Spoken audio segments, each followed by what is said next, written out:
যারা 30-35 বছর পেরিয়ে আসছেন 30 টাকাও ইনকাম করতে পারেননি, সাজ আসছে এবং মরিচে ধরছে। আসসালামু আলাইকুম গাইস, কেমন আছেন সবাই? আশা করি সবাই ভালো আছেন। গত পর্বে আপনাদের দেখানো হয়েছিল যে সেচ দেওয়ার পরে বাঁশটা দিয়ে টানা দেওয়া পর্যন্ত। আজকের ভিডিওটা খুবই গুরুত্বপূর্ণ। যারা 30-35 বছর পেরিয়ে আসছেন 30 টাকাও ইনকাম করতে পারেননি, তাদের জন্য বিশেষ করে এই ভিডিওটা আরও গুরুত্বপূর্ণ। চলুন শুরু করা যাক। মরিচ এবং পেঁয়াজ যে এক ঢিলে দুই পাখি, সেটা বলেছিলাম, মিচিং করে যাবেন না, কিন্তু আমি ভুলে যাইনি। তো দেখেন, গত এই সপ্তাহে 2 দিন বৃষ্টি হয়েছিল, তো পেঁয়াজ তো একবারেই মাটি কি বলে জোয়ায় নাই।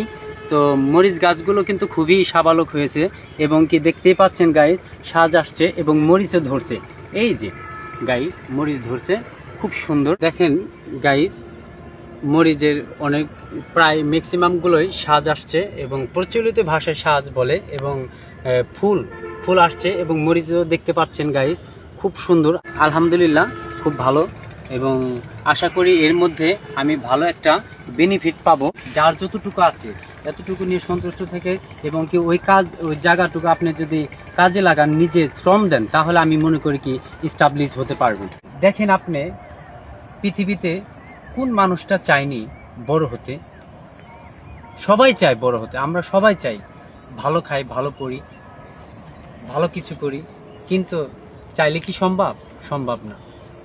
যারাই বড় হয়েছে তারাই পরিশ্রম করছে, এবং পরিশ্রম ছাড়া কেউ বড় হতে পারেনি। পেঁয়াজের কি অবস্থা, কতটুকু বড় হয়েছে এই দেখেন গাইস, এই যে বাহ, আলহামদুলিল্লাহ, খুব ভালো হয়েছে। ক্ষেতটা জোয়াতে আরো মাশাআল্লাহ অনেক হেলদি হবে, হলে দেখা যায় আমি উঠাবো। তো আলহামদুলিল্লাহ, দেখতে তো পাচ্ছেন গাইস, পুরো ক্ষেতে একই সেম, সবগুলো গাছে সেম আছে, কোনোটাই ডাউন আপ নাই। আপনাদের মাঝে আর একটি কথা মিচিং করে গেছি, আমাদের এই চকটা, আমাদের এই এলাকাতে অতিথি পাখি অনেক আসে, না দেখলে আপনারা বিশ্বাস করতে পারবেন না। ওই দেখেন ঝাঁককে ঝাঁক,